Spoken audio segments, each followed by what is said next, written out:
ભારતીય ટીમના પૂર્વ wicketkeeper better Dinesh કાર્તિકે fast bowler Jasprit બુમરાહને captainship સોંપવાના સવાલ પર ચોંકાવનારો જવાબ આપ્યો છે. કાર્તિકનું માનવું છે કે હાલ ક્રિકેટના ત્રણેય ફોર્મેટમાં રમી રહેલા ફાસ્ટ બોલર બુમરાહ માટે કેપ્ટનશીપ સંભાળવી મુશ્કેલ હશે.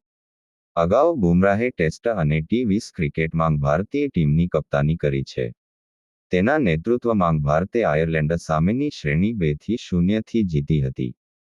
ટી20 વર્લ્ડ કપમાં વિજય મેળવ્યા બાદ કેપ્ટન રોહિત શર્માએ ટી20 આંતરરાષ્ટ્રીય ક્રિકેટમાંથી નિવૃત્તિની જાહેરાત કરી હતી. ત્યાર પછી ઝિમ્બાબ્વે પ્રવાસ પર યુવા ક્રિકેટર શુભમન ગિલને ટીમની કમાન સોંપવામાં આવી હતી. જ્યારે શ્રીલંકા પ્રવાસ પર સૂર્યકુમાર યાદવને ટી20 ટીમનો કેપ્ટન બનાવવામાં આવ્યો હતો અને રોહિતે વન ડે ટીમની આગેવાની કરી હતી. જો કે હજુ ભારતીય ક્રિકેટ કંટ્રોલ બોર્ડ બીસીસીઆઈ ત્રણેય ફોર્મેટમાં કાયમી કેપ્ટનની શોધમાં છે. આ દરમિયાન જસપ્રીત બુમરાહને કેપ્ટનશીપ આપવાના સવાલ પર કાર્તિકે મોટું નિવેદન આપ્યું છે.